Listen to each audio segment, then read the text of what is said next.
On today's episode of Getting Real with Goldie, I'm going to talk to you guys about the difference between a discard and a breakup, and what we can do about it, which is usually not a whole lot, but we'll pretend today. A breakup is when two people, not just romantic partners, it can be friends as well, talk it out when they decide to end the relationship. So if I say to somebody like, I'm not happy with what's going on, and then they're like, me neither, then you just kind of like mutually decide and reciprocally talk it out and hear each other's sides, and then you just bam, right? A discard is something completely different. So sometimes it's like ghosting, but I think it's a little bit more in depth because like a lot of times we ghost somebody where we don't necessarily have a very strong relationship with that person, right?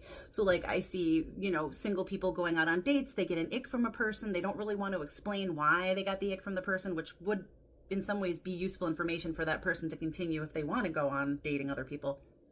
I digress. They just kind of like, goodbye, fade into obscurity, don't answer the phone, block, whatever the case may be. A discard is more when you have a relationship. So if you are friends with somebody and like, I'm your friend, you're my friend, and then you just stop talking to them, that's a discard.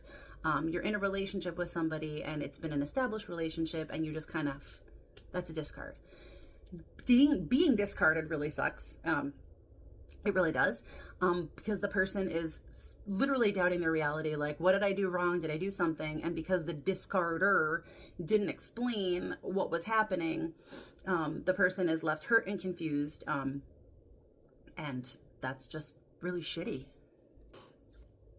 So what can we do about it? Well, we can all start by having the emotional maturity to talk out our differences, and especially if we're in a relationship with somebody, whether it's friendship or romantic or other. But the idea, right, is if you are the person being discarded and you kind of rack your brain like, what the fuck did I do to get this kind of treatment, and you really don't think you did anything, then you can just let that relationship go. It wasn't meant for you. One door closes, another one opens. And actually closure, sometimes the silence in itself is the closure. That's the answer. Otherwise, you can actually talk to the person or try to communicate with the person like, hey, what's going on? And it could actually be that something's going on with the other person, and that opens the door for more communication. I don't ever force people to be places where they're not celebrated. I make that a rule, is like, be where you're celebrated, not tolerated. So like if you feel like it's worth it, I say go for it. And if it's not worth it, let it go.